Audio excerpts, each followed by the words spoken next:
Fala, protagonistas! Aqui é Elton Deretti. Estamos começando mais um episódio do Protagonismo Esporte Clube, o seu podcast de empreendedorismo, negócios e carreira. Tô aqui com meu irmão Thiago Savoldi. E aí, irmão, como é que você tá? Eu tô bem, e você? Tudo ótimo, graças a Deus. Hoje teremos um podcast diferente.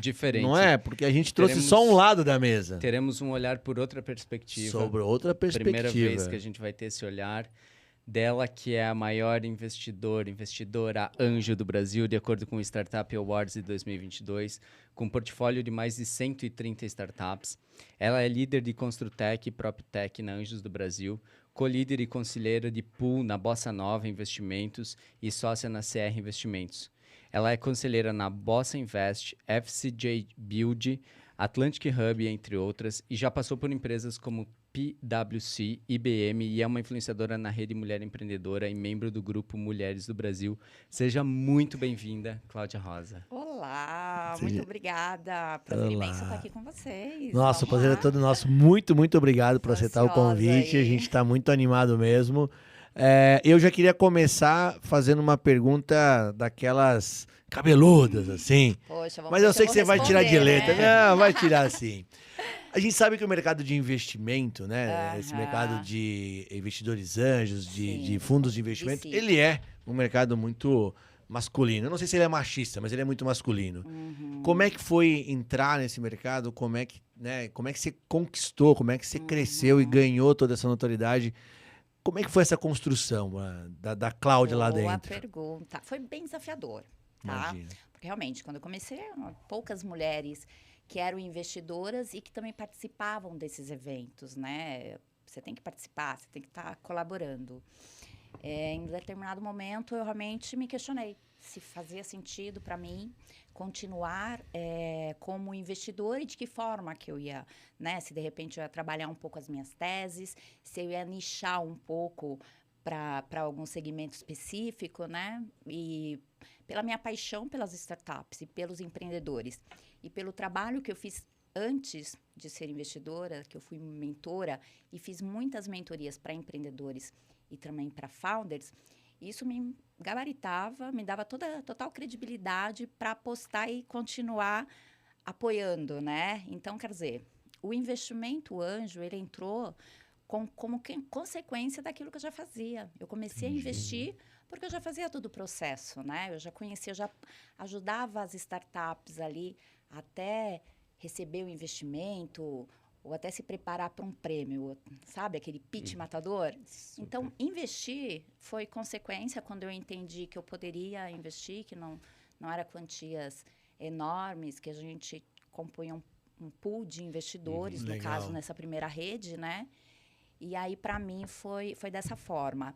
O que acontece foi o seguinte, eu aprendi muito, né? Nós temos aí, até hoje, alguns desses homens que já faziam parte, hoje são líderes de alguns VCs ou são influenciadores.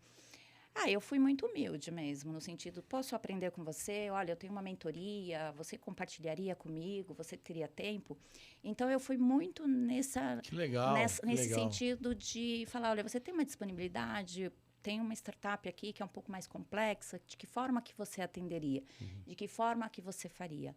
E aí eu fui entendendo que fui fazendo amizades, né? Fui batendo bola. E assim também muitos me chamavam, que sabia que eu tinha sido empreendedora de e-commerce, mulher, uma visão feminina.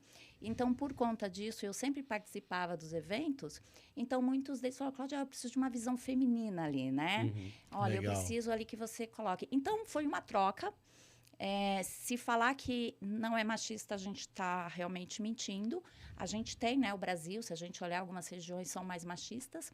A questão de representatividade com poucas mulheres, isso realmente fazia total diferença, tanto para termos mais investidoras como mais empreendedoras. Mas eu vou falar que é o seguinte, eu me sentia tão responsável pelo trabalho que eu estava fazendo e realmente eu coloquei isso como um desafio para mim. Que legal. De ser uma voz feminina, de ser atuante ali e realmente falar, pô, mulheres, tô aqui também, né? Venham, participem, porque tem espaço aqui. Tem espaço, se precisar, né? Então, eu acho que isso também é a minha forma de trabalhar até hoje. Então, respondendo né, de uma forma mais longa, aí o que a gente falou para contextualizar, foi muito dessa forma que eu me inseri e que eu me posicionei, que eu me posiciono ainda nesse mercado. Muito legal, e eu acho muito legal a visão que você traz de correr atrás, né? De lutar pelo que você quer, pelo seu sonho, pelo seu objetivo.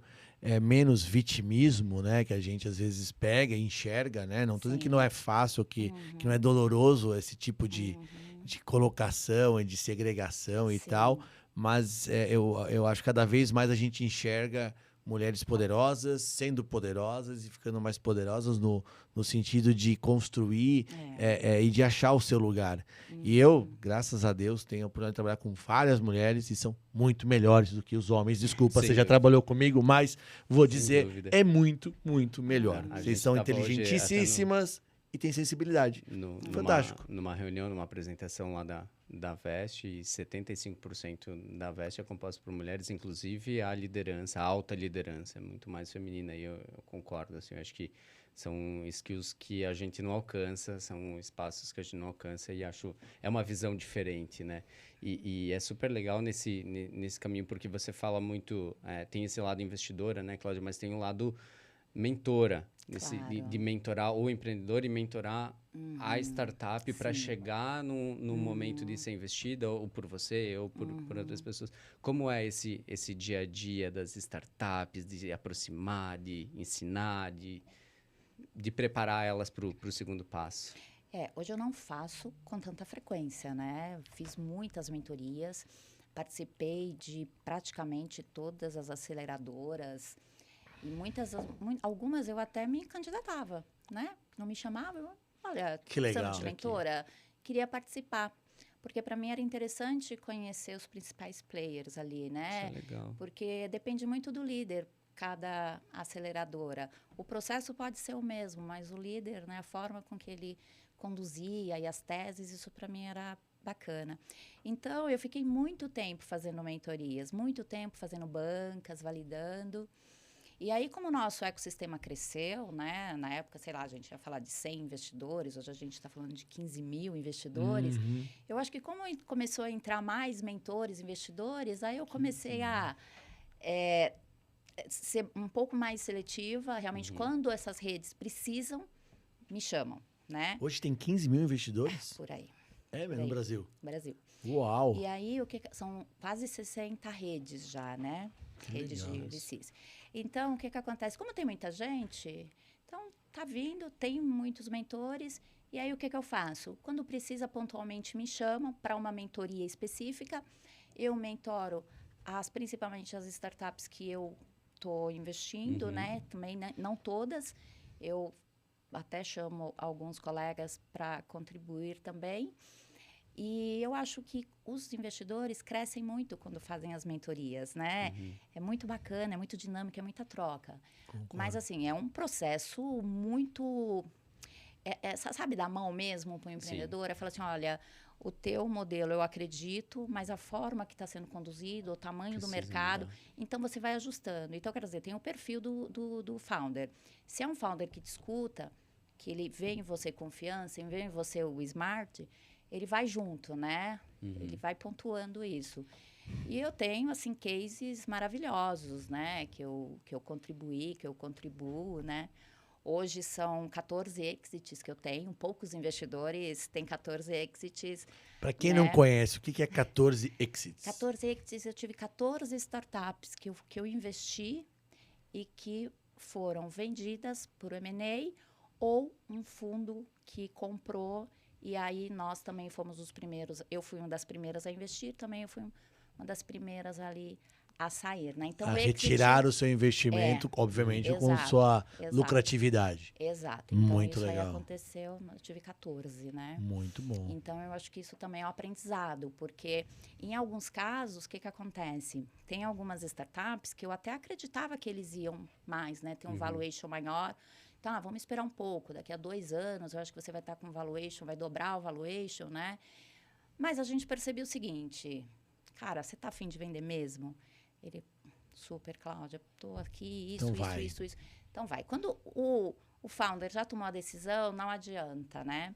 Então, assim, nesses 14 exits, teve uma série de questões aí, mas a maioria foi por M&A. Legal, que legal. E me diz uma coisa, para quem está nos ouvindo e talvez não está tão habituado, o que é ser um investidor anjo? O investidor anjo são pessoas que investem no risco, né? Quando a gente fala em investidor anjo, ele investe no início da startup. No início a gente está falando ali de 1 a, sei lá, até 6 anos, está no início da operação, e que o investidor, ele faz aporte realmente financeiro, com o objetivo dessa startup, desse negócio escalar, né, crescer e também ajudar com networking, com informações, com ferramentas, né, para que realmente alcance aquele objetivo. Logo no início também é feito um valuation, então para uma startup que a gente está falando seed e pré-seed, a gente está falando de um valuation ali entre 4 e, sei lá, 18 milhões, né? Que aí tem toda uma variante, porque entre 4 e 18 depende muito do que já atingiu no mercado, do que está faturando. Legal. Maturidade do produto. Mas quando a gente investe, o objetivo é realmente esse, é de contribuir com o aporte financeiro, mas também com o smart money, que a gente chama muito de smart money, que nada mais é do que o que eu conheço ou quem eu conheço que realmente pode ajudar a abrir portas ou realmente validar isso para acontecer, né? E o investidor, ele tem que ser realmente muito prestativo nesse sentido. Não precisa ser todos. Então, vamos supor, se a gente fez uma composição ali, eu tive vários casos, uma composição de 15 investidores para uma startup, não dá para os founders ficarem escutando 15, né? Não tem como. Então, quer dizer, tem um investidor líder ali, que é o mais experiente realmente. Naquele segmento, naquele tipo de negócio. Ele vai liderar a rodada e ele também vai fazer a ponte entre os outros investidores e os founders, né? E aí, no meio do caminho, se precisar, ele vai acionando os investidores. Os investidores também participam de reuniões para acompanhar, né? São reuniões bimestrais ou trimestrais. E aí, se tem algum ponto de atenção ali que algum investidor ele pode apoiar, ele fica à vontade, né? Que legal. De fazer esse processo de mentoria, de acompanhar mais de perto. De repente, ele trabalha numa empresa ou conhece uma empresa que a startup está há meses tentando que pode abrir portas, né? E que às vezes é tão importante quanto ou mais do que o aporte financeiro, né? Porque a validação de um produto, de um serviço, de uma ideia, de conseguir testar ela dentro de um ambiente maior. E nesse sentido, Cláudia, como que você enxerga o papel das grandes empresas nesse ecossistema das startups? A gente fala muito sobre inovação aberta, sobre esse espaço. É a realidade do mercado ou tá mais nas palestras aí que a galera fala, não, aqui é inovação aberta, a gente chama startup. Qual é o seu sentimento? Meu sentimento é o seguinte. Bom, eu trabalhei em 2 grandes empresas, né? PwC e IBM. Então, eu conheço muito o mundo corporativo. Eu trabalhei durante 15 anos. Então, ter essas grandes empresas aqui no nosso ecossistema é fundamental. Tanto para consumir o serviço, para serem clientes, com parcerias estratégicas e, por que não, depois M&A, né? Nós tivemos vários casos aí de startups que passaram por esse processo de M&A com essas empresas grandes, com esses corporates que a gente ganha. Eu acho que o principal que a gente entende é muitas empresas, eu quero vou criar um centro de inovação, vou criar aqui o meu CVC, CVB, e, na verdade, começa a ser empolgado demais, porque o que acontece? Quando a gente tem dinheiro sobrando, a gente comete erros, né? Quando a gente não tem dinheiro, a gente fala, não tenho dinheiro, vou pensar mais, né? Aí, às vezes, vem uma empresa, monta uma estrutura e, na verdade, montou errado. Trabalhou critérios errados, teses erradas e, principalmente, gente, não conhece o dia a dia de founders. É totalmente diferente. Você vai sentar para validar uma startup, não adianta você pedir DRE, não adianta você falar como é que está o teu processo de governança, qual é o teu nível de conselho. Hoje, nós temos muitos empreendedores fazendo essa lição de casa. Sabem o que é governança, sabem trabalhar tudo isso, mas eles têm o básico. Não dá para você sentar e pedir ali coisas imensas, né, para eles. Então, tem que saber. Então, por conta disso, eu sei que muitas empresas fizeram M&As ou fizeram parcerias estratégicas erradas, equivocadas, precipitadas. E aí tem que voltar aqui e fazer a lição de casa, né? Eu tenho até uma que me chamou justamente por isso, porque fez aporte, fez ali um centro de inovação, chamou as startups e não deu. E travou. E travou. Mas o que acontece? Eu acredito também que quem perdeu dinheiro está preocupado, então ficou, bom, agora eu vou segurar e vou aprender de novo, ou vou, né, participar dessa brincadeira de uma forma mais adequada, ou se não, trazendo especialistas mesmo, né? Então, tem tudo isso. Então, eu acho que para este ano e para o ano que vem, nós teremos mais empresas vindo para esse nosso ecossistema, mas de uma forma mais preparada, ou senão, eu não quero cometer o mesmo erro daquela, né? Que legal. Já tem os exemplos do como não fazer. Os exemplos. E também tem muita coisa, tem muita informação boa hoje já, né? Porque conceitualmente faz super sentido, né? Você vai para uma mesa com um monte de empresas novas, de mentes novas, esses founders normalmente têm a cabeça aberta, têm ideias super legais, e você se coloca ali como um case que todas as grandes corporações têm grandes problemas de dia a dia para resolver. Então, assim, conceitualmente, você está ali dentro desse espaço e fala assim, ó, cola aqui em mim, está aqui meu problema e me resolve, parece ser tentador. Parece. Mas não, isso tentador que você falou. só não é simples, né? Vamos lá, o dinheiro não resolve tudo. Ponto. Né? Sim. Ponto. O dinheiro não resolve tudo. Então, você ter só o dinheiro, não é.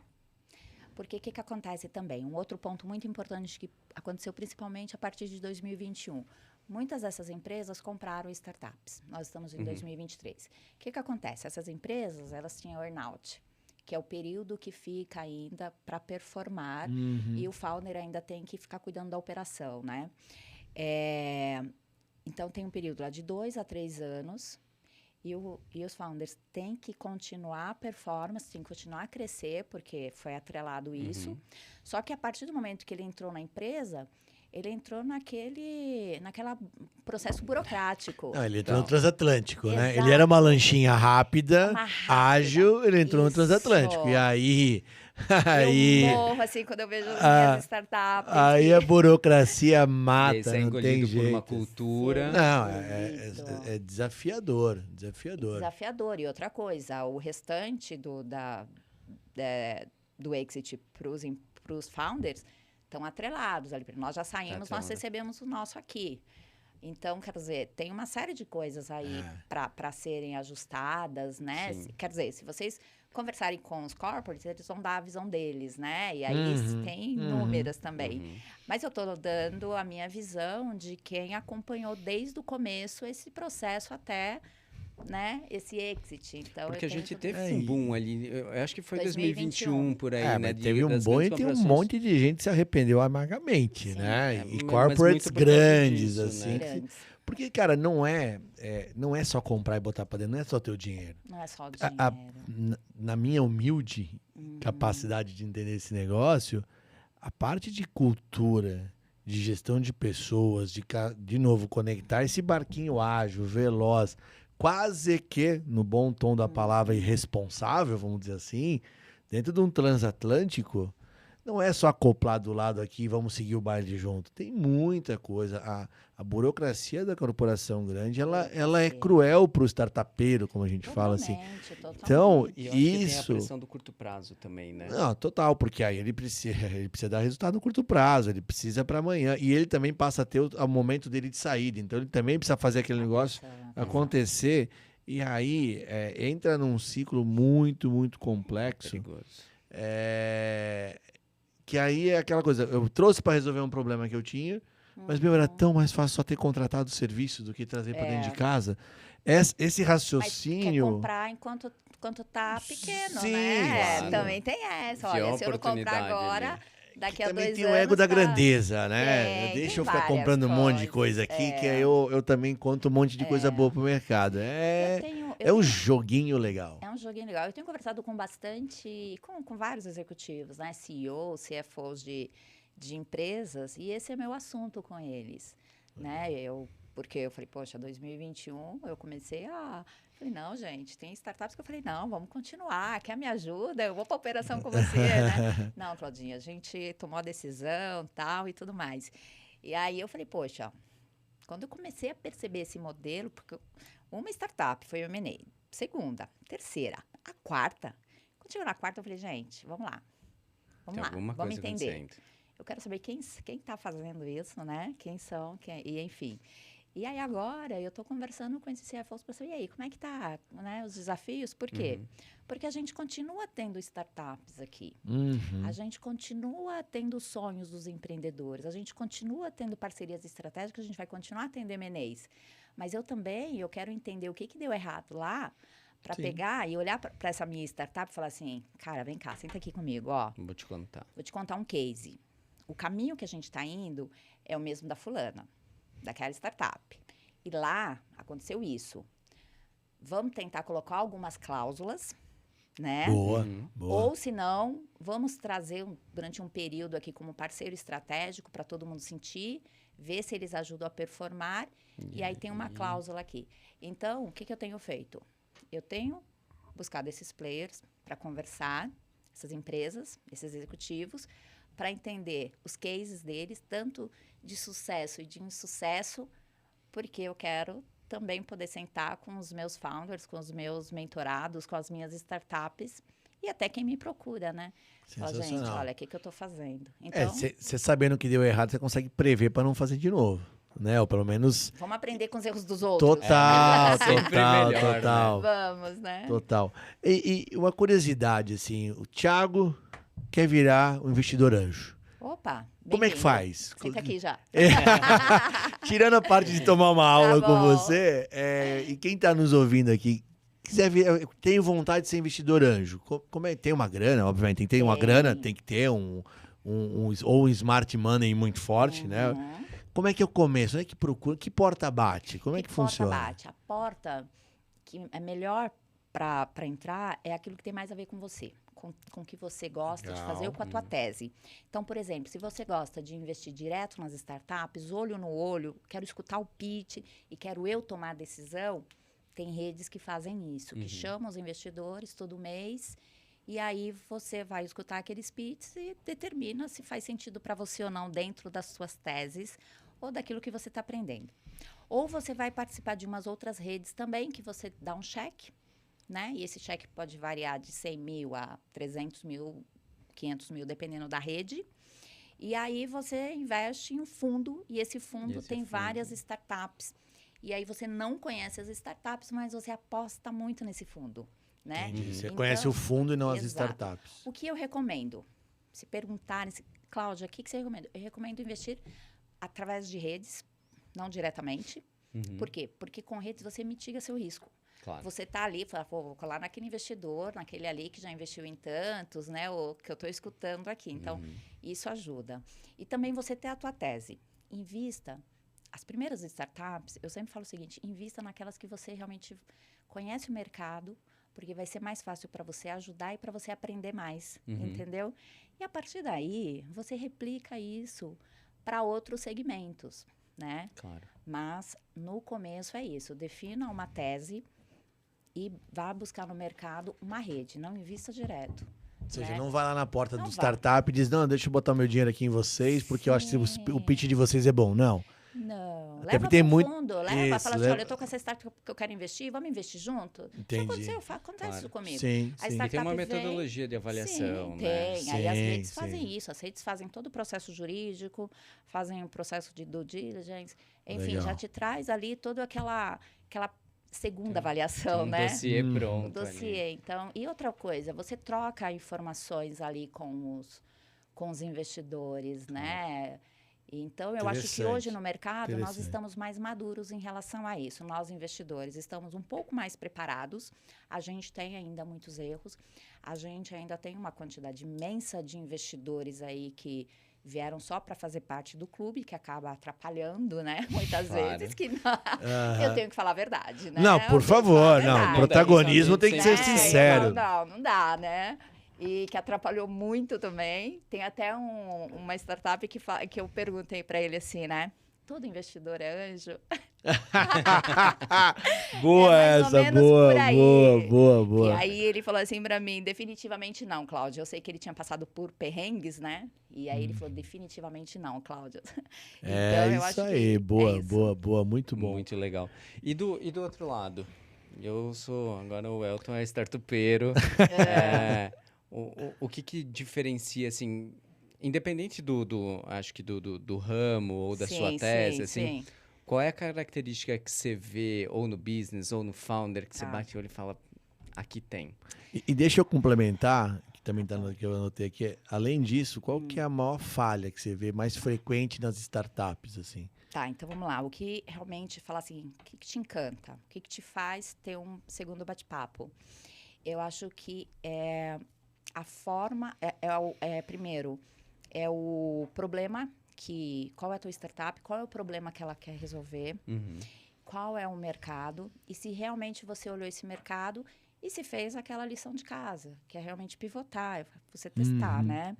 Independente do segmento, isso precisa ser feito. E quando a gente conversa com a startup, eu consigo entender, até pelo comportamento dele, não só por números, o quanto realmente ele conhece, ele domina.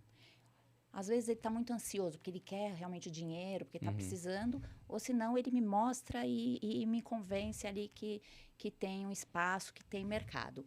Mas se for para escolher eu acho que é uma startup que tem mercado, que a gente consegue escalar rápido. Legal. Né? Hoje, para mim. Por quê? Porque com tantos anos fazendo isso, e eu tenho um network hoje bom, né? Com certeza. Então, eu falo, poxa, se tem mercado, eu posso ajudar, eu vou contribuir. Uma outra coisa também, uma segunda é o time. Ter um time realmente que conheça esse mercado.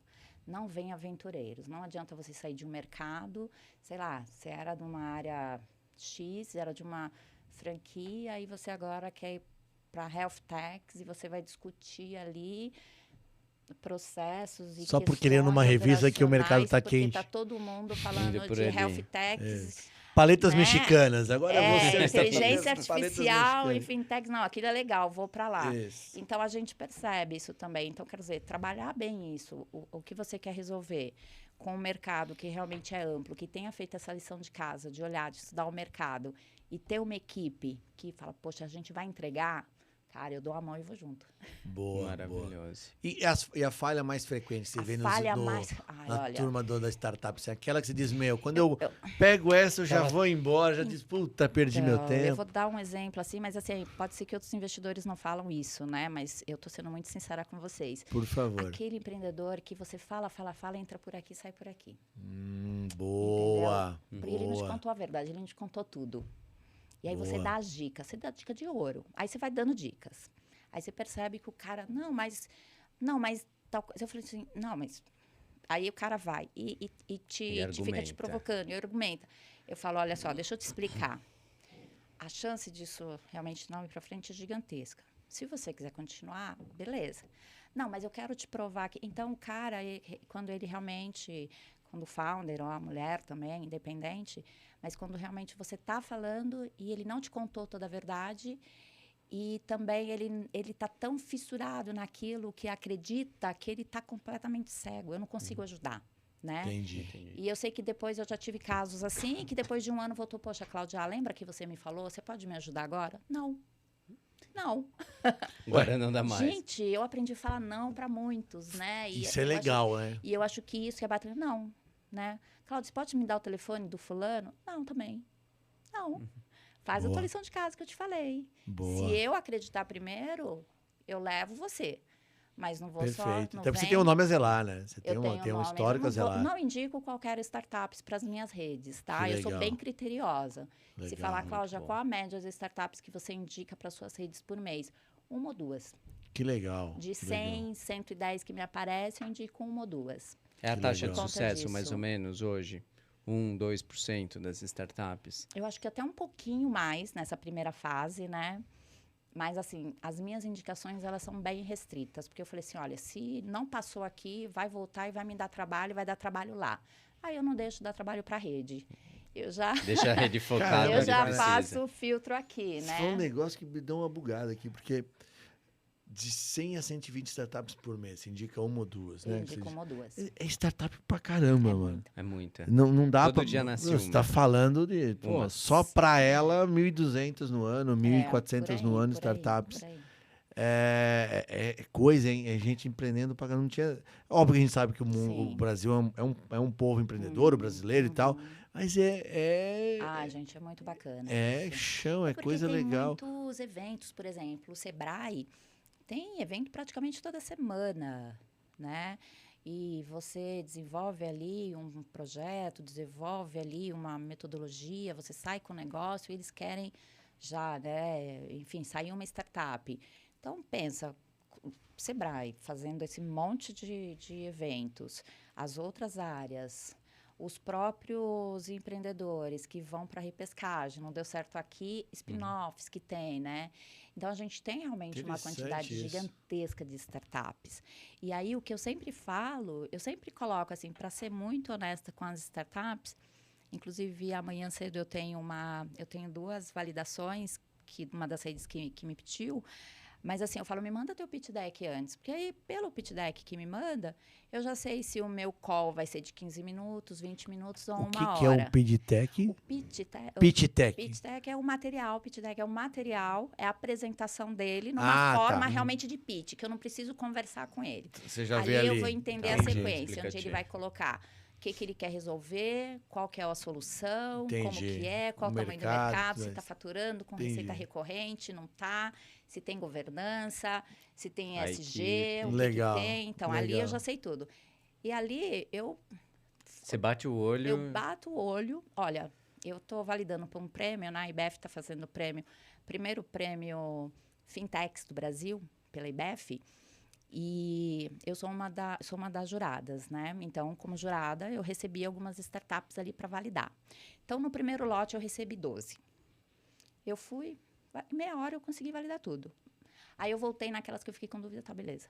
E aí alguns investidores não conseguiram entregar na data, eu me prontifiquei, enfim, eu acho que eu validei uns 40% de todas as startups do prêmio.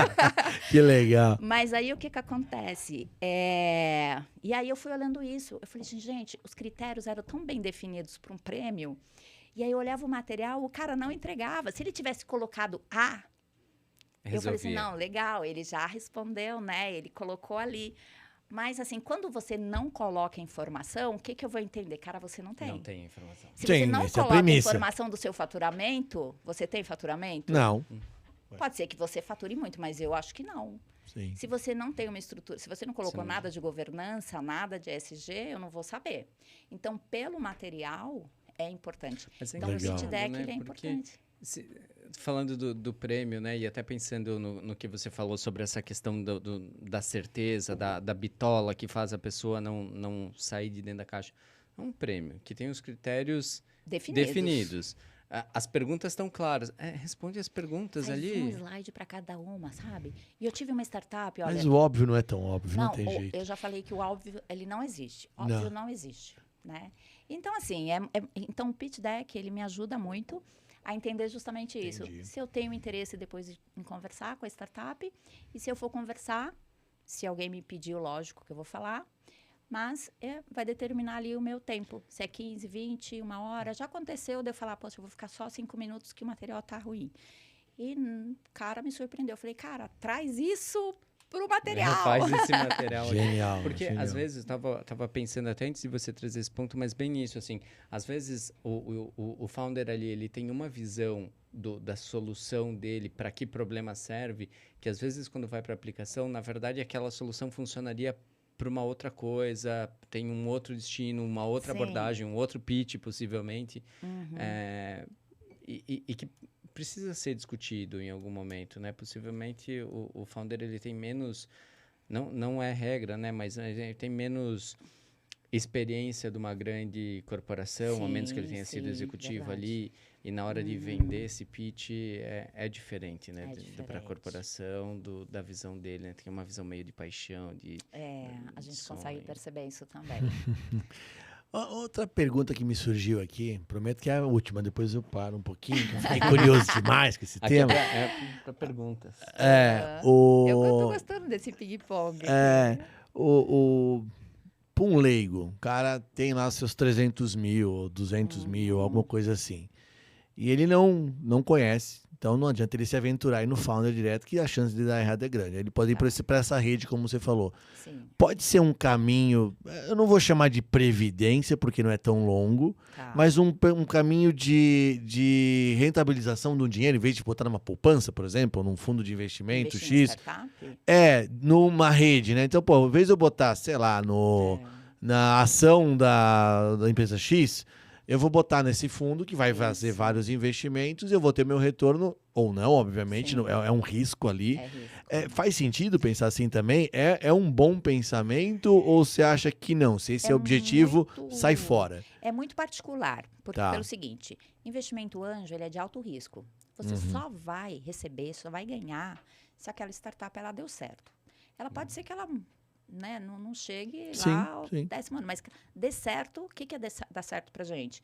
É chegar um M&A ou chegar um outro fundo que compra, a gente chegar nessa fase. Justo. Então, quer dizer, se não chegar, você perdeu o teu dinheiro, né? Então, assim, primeiro, tem que saber que é de altíssimo risco.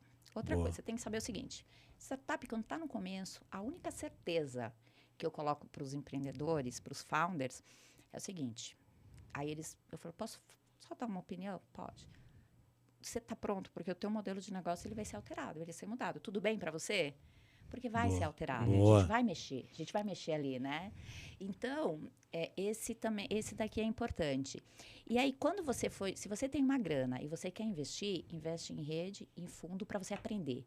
Então, investe um valor mínimo. Conheça, vem fazer parte, participa das reuniões, participa dos eventos, conheça mais os investidores, conheça os empreendedores. E aí você investir um dinheiro que, poxa, se você perder, não vai perder todo. Porque se você investe em um fundo, vamos colocar com 10 startups. Pelo menos 2 ali vão ser startups que vão te pagar. Vão te dar algum retorno. Vão te dar o retorno pelo menos de 80%.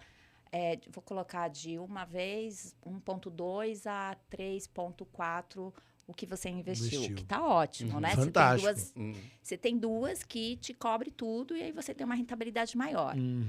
Mas eu sugiro, para quem está começando no primeiro ano, fazer um investimento ou 2 investimentos ali e vem pro play, conhece todo mundo e aí você vai pro próximo ano muito mais calibrado, com muito mais network, com muita mais sabedoria e também com muito mais casca para você conseguir ajudar os empreendedores. Quando você bota numa rede, você pode escolher onde você vai, onde seu dinheiro vai ser destinado ou a rede decide? Não, você escolhe o teu fundo. Mas você não sabe das startups. Você não sabe qual é a startup, você escolhe o fundo, mas pode ser um monte de tecnologia de health, ou pode ser de esporte, ou pode ser de comida. Você pode escolher de esporte. Então, por exemplo... você pode segmentar e dar uma... na Bossa tem um fundo de esporte. Você pode...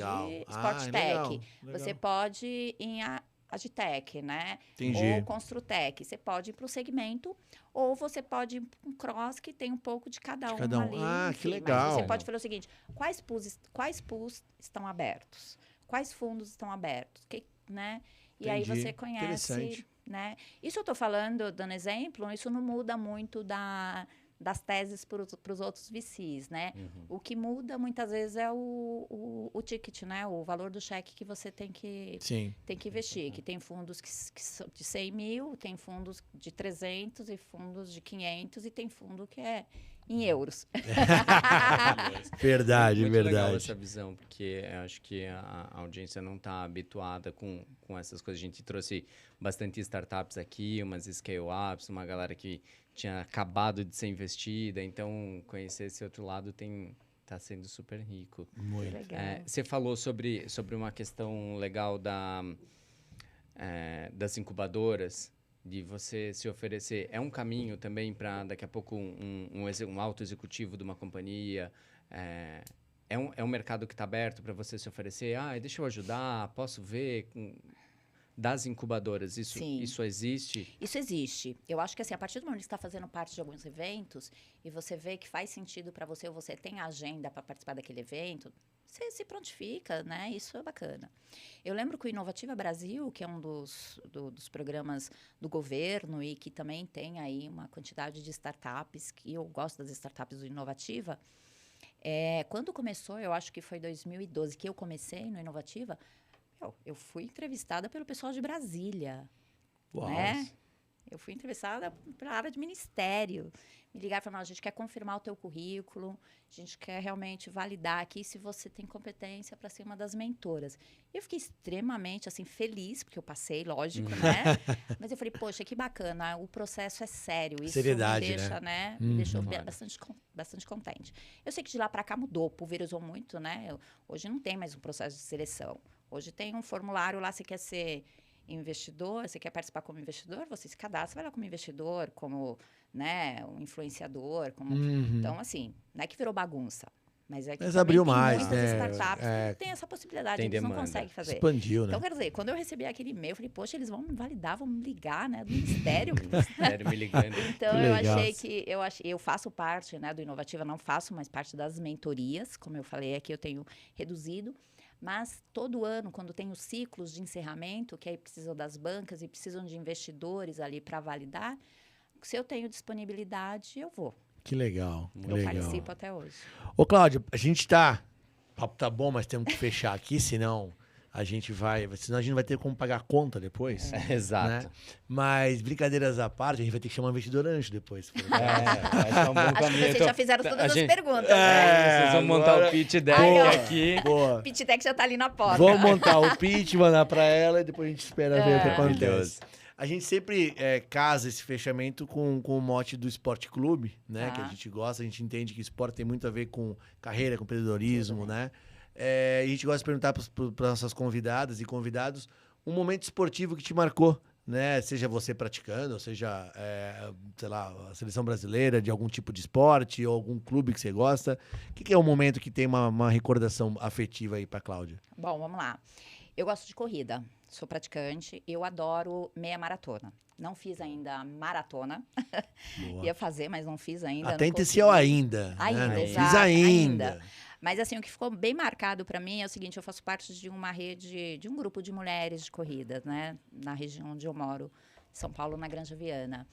E tem uma quantidade, 40 mulheres para fazer uma corrida. E nós já fizemos em São Paulo, no Rio, em Florianópolis, em Legal. Porto Alegre, né? Em Buenos Aires, enfim. Então, é tão gostoso isso, é tão marcante para a gente, porque nós temos os nossos próprios desafios, nós temos as nossas agendas. Mas também a gente quer superar, né? Que legal. Então, é bacana para a gente, individualmente, quando você realmente consegue fazer uma corrida dessa, né? E cada um tem as suas questões ali, mas também muito bacana você ver você vê o teu grupo, né? Outras mulheres Legal. também superando. Então, para mim, a corrida, ela faz parte da minha vida, o esporte faz parte da minha vida. E eu acho que isso também tem que ser interessante, tem que estar na agenda de todos, né? Porque tem características que você traz para o seu dia a dia. Sem Muito dúvida, legal, total. A resiliência, a preparação, a Determinação, disciplina. disciplina. Trabalho em equipe. Exato. E pra gente fechar e não esquecer, não podemos esquecer, fala um pouco do teu podcast também. Você tem um podcast? Tenho, chamado Ela Investe. É um podcast de fomento ao empreendedorismo e diversidade. Legal. Lá nós conversamos com homens, mulheres, empreendedores, investidores, influenciadores. A gente já está quase no programa de número 100. Uau! Vocês são convidados. Opa, Para só estar chamar a gente vai. E eu convido a todos que conheçam lá. Eu conversei muito com investidores, tenho muitos cases de startups também, que eu investi ou não. E tem muita gente bacana lá, então estão convidados. Ela Investe. Ela investe, Muito procura legal. no YouTube, Está no Instagram. YouTube, Instagram e também a gente está na TV, no canal Market. Que legal. Estamos na TV. Que legal. Aí Vamos vocês marcar vão pra aqui TV. depois. Pô, fechou. É só chamar, a gente é bem metido, assim. Cláudia, obrigado demais, demais. Que aula linda aqui, muita informação boa. Eu que Confesso agradeço. que eu conhecia também o mercado de longe, né? Do dia a dia do mundo corporativo, mas foi uma aula, muito aprendizado mesmo. Agradecemos demais, tenho certeza que o pessoal vai curtir muito, viu? Eu que agradeço, sucesso para vocês e parabéns aí.